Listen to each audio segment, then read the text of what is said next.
Well, good morning, friends. Mark Holmes here, of course, with my buddy Cowboy Joe Boo, as well as Joe Bear in the house. And as always, I want to thank you all for watching, commenting, subscribing, and being part of the Joe Boo Sports Report. Without you guys, as well as you ladies, you know that this literally does not work.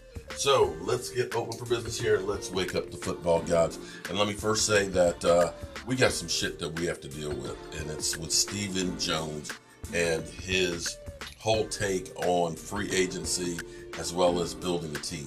So let's before I get into that, I owe you guys an apology, especially Joanne Gonzalez. Jojo, my apologies. I forgot to look at the birthday list. Yesterday was your birthday. Happy birthday to ya. Happy birthday to ya. Happy birthday. Happy birthday, Joanne. I'm sorry, a day late. And also, Noah Regoza. Today is your birthday. Boy, you're a youngin'. You're only 19 today. 19. That's it. You're a pup. Well, Noah, happy birthday to ya. Happy birthday to ya. Happy birthday. Happy birthday. And thank you guys for being channel members. All right, let's get right into this shit. Let's get into it. Amari Cooper, we know that relationship, that well is sour. That has been a salted field. Nothing's going to grow there. Amari Cooper is going to be released by the Dallas Cowboys. And if anybody is going to be released, they need to be released by the 20th, okay? We're talking about 13 days from now, or else their contract becomes fully guaranteed, much like Jalen Smith did last year when the Cowboys had the opportunity to let him go. Instead, they ended up holding on to him and ended up, of course, paying him for the whole season and then cut him. Yeah. D-Law was asked to take a pay cut. We talked about this early in the afternoon when we had a live stream, and I said, do you really think that D-Law, the man that said, screw you, I'm not getting my shoulder operated on until you pay me my money, would really take a pay cut? I think he would rather take a pay cut going somewhere else. There were rumors from his agent who basically said, wow, that wind is ticking up, who said this will probably be, damn, there goes my patio heaters. They've blown over. Said that he doesn't expect D-Law to be back. That was at the beginning of the season. He just had that feeling that the money crunch was coming. And so when it gets to that point, the NFLPA would rather you move on than to take an actual pay cut. They don't want to ever have salaries backwards, and they don't want to start a precedent of players taking pay cuts. Does it happen? Yes, it does. Sean Lee took a pay cut to come back for the next year. He did. Doug Free did as well. But this is few and far between. So the Cowboys will be moving on from both of those players. Now, here's the thing. Here is the thing. Stephen Jones, and let me flip the camera over here. Stephen Jones, last week before the combine, Stephen Jones has got the keys to the Corvette, and he's running around while daddy's not around. He says, I'm not a big fan of free agency. I'll be first to admit it, Stephen Jones told a group of media while attending the NFL scouting combine this week. Unfortunately, good players get paid like great players. Average players get paid like good players. It's a domino effect, so it's not a great way to put your team together. But I think sometimes it's necessary that you need to jump out and do some things. Hopefully you're not shopping, not really having to do something that you're going to overpay a good player like a great player. We've done it before, and it doesn't mean you won't ever do it again, but you try not to. Obviously, you like to build your team through the draft, and hopefully you draft well, and you're able to keep those types of players you're out there in free agency. And see, he's right in some regards. You can't build a whole team out of free agents. We've seen teams that have done it. But what good teams do is they realize we need a little oomph to get over the hump. And the reason why Stephen Jones hates free agency is because he sucks at it. Let's be clear here. His fucking value picks, we like to look for value. Okay, here's what I've learned in business. I remember They had a special purchase on drills. You know, when I was building furniture stores and all that, had a crew of guys. They had these drills, special purchase, like $69. This is probably about 10 years or so ago. $69. I said, man, that's a good price for those drills. That's a real good price. So I bought like 5 of them. Here you go, guys. Here's 5 of these drills. Most of them died within the first week. Seriously, not much power to them. They took forever to charge up. And the brushes in them just literally burned out. If you had anything that's some muscle you had to put on it, it just burned out the motor. So I bought these drills, $69, throwaways. I had to replace them all. Turns around, I buy DeWalt ones. Not the special purchase DeWalt ones, but the regular DeWalt ones. Some of those drills I have had for 10, 12 years. And the great thing about DeWalt tools, if there's a problem with them, they have a repair center that they can fix them because they're built to last and withstand a whole lot more. What I've learned is the cheapest price isn't the cheapest price. Because if I have to buy, 3 $69 drills and it still doesn't last as long as the $199 one, then the cheap ones cost me more money than me just going out and getting something good. Stephen Jones, because he's always worked for his daddy. I don't know that Stephen Jones has had another job other than working for the Dallas Cowboys. He hasn't had to learn that deal. He's never had to go ahead and try and do a job and say, we don't have enough money to do this job and have to figure out ways to make it work. See, that's the school of hard knocks. That's the real world. Here's the thing. When Stephen Jones talks about value picks, I want to go back because, see, I come up with a theory. I want you to understand exactly what's behind it. Okay.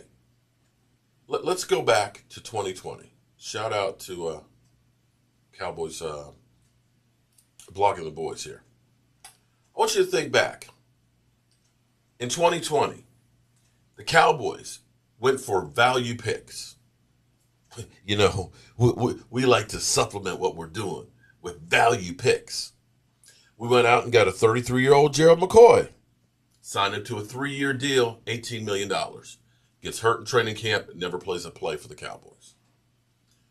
Morris Kalady, he actually made it through. He's still actually on the team. Clinton Ha Dix, we signed him to a $3.7 million contract, $2.25 guaranteed. He got cut in training camp. Blake Bell, we signed him to a $1.75 deal. He eventually went back to Kansas City. Dontari Poe, signed him to a $4.5 million deal, $3.5 million, which was guaranteed. And he was too fat to do a damn thing for us. Aldon Smith. Aldon Smith, you can say, for the $2 million, we got value out of it. We should have, though, traded him to Seattle when we had the opportunity. Then we would have gotten something. And then there was Savon Smith. I don't remember what his contract was, but it was small. Darryl Worley, another one that got released during the season, okay? And again, more wasted money. And then Andy Dalton that we paid $10 million to. So of all those players, all those value-free agents that Stephen Jones coveted, one made it through to the next year.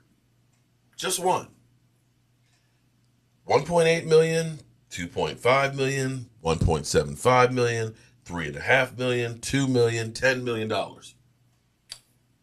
Okay. Then let's go through. Hold it. So let's go back. I'm sorry. Let's go back. I'm foaming at the mouth here. Let's think about this year's group of value picks. Okay. Value picks that we got this year. Because we said, you know what? We don't want to spend a whole bunch of money in free agency. We want to find value picks. Ty Nsekhe, Tyron Smith goes down. Ty Nsekhe's been a starter in the NFL. Ty played one game for Tyron Smith and they realized he sucks. Jake McQuaid. When I was going over this last night with DMV, he was like, who? Exactly. Carlos Watkins, journeyman defensive lineman. He played okay for us. I'm not going to say he was outstanding, but I can't say that it was anything memorable. Irving actually played pretty good, but unfortunately got hurt midway through the season, and he's gone. Terrell Basham, again, he may be a guy who gets cut. I think he's like $4 million. Keanu O'Neal, whoa, dude. Can't say that there was anything of great that you said, aha, there's Keanu, and had opportunities for a linebacker, even though he was originally safety. Malik Hooker, maybe they bring back. Demontre Cazeez, maybe he comes back. The two good ones that you look at from the whole group are Jaron Kearse, a guy they need to sign. Probably the best safety play that we've had in the last 10 years. And, of course, our punter, Brian Anger. Then you got Jeremy Sprinkles. He probably comes back because maybe we don't re-sign Dalton Schultz and Blake Jarwin's got the injury. But these are the value picks that you have that Stephen Jones believes in. Okay, let's go on a little bit more here. Let's go down memory lane here. I think this is the right one. A bevy of moves made by the Dallas Cowboys on their way to the 53-man roster has come at a cost. Literally, releasing players and signing replacements have all the impact on the cap, and after the cuts and waves are made this past weekend, a fresh look at the club's bottom line. Thanks to a series of releases, the amount of dead money on the Cowboys cap for 2020 has ballooned to just under $12.5 million. That's a huge figure, and most of it is legitimate. Some of it isn't their fault just prior to funding money, blah, blah, blah. Some of that was Travis Frederick. But understand, $12.5 million in 2020 went to people like a Dontari Poe, people like a Gerald McCoy, mistakes that you made in free agency. Okay, let's move on. For one, the dead weight can be progress stoppers, but more often than not, a team realizes the error of their ways and move on from bad investments as soon as financially feasible. The releases end up as dead money, and in 2021, the next year, which was last season, the Cowboys have over $23 million on their cap in dead money. So understand, the Dallas Cowboys for the last 2 years, not counting this year yet because we don't know what it's going to be because of the cuts. We're going to have some dead money because of Amari Cooper. We're going to have dead money because of DeMarcus Lawrence. Depending on how they do DeMarcus Lawrence, we could be looking at $25 million in dead money just between Amari Cooper and D-Law. You understand where I'm going here? That as the Cowboys make mistakes on contracts, make mistakes on signing value picks, those guys, they may be cheap when you sign them, but if you sign them to a 2-year deal, you still have dead money. So $35 million, 20 and 21, was spent in dead money. So when you say you can't build a team through free agency, no, you cannot build a team through free agency. And what you do, getting bottom basement guys that are old, guys that are coming off injury. Because here's the thing that always kills me with the Cowboys. They love signing people that are freaking injured. We're about to do it with Dalton Schultz. With Michael Gallup. Michael Gallup, who had the calf injury, and now the ACL, who won't be ready to start the season. Oh, that's the guy we need. Dontari Poe, he had issues coming into, he couldn't even practice in training camp. Oh, let's sign that guy. Jalen Smith, everybody knew There's a problem with his ankle. It was heroic the way he played with one leg. What do? Let's sign him to a long-term contract. And then instead of going out and saying, you know what, let's get somebody who's going to be on here for more than 1 year in free agency, let's just rent a guy. Don't worry. We'll just have dead money the next year. So as we sit here right now, today, we look at this and we realize that we're going to have another big chunk of dead money on the cap because the Cowboys keep mismanaging stuff.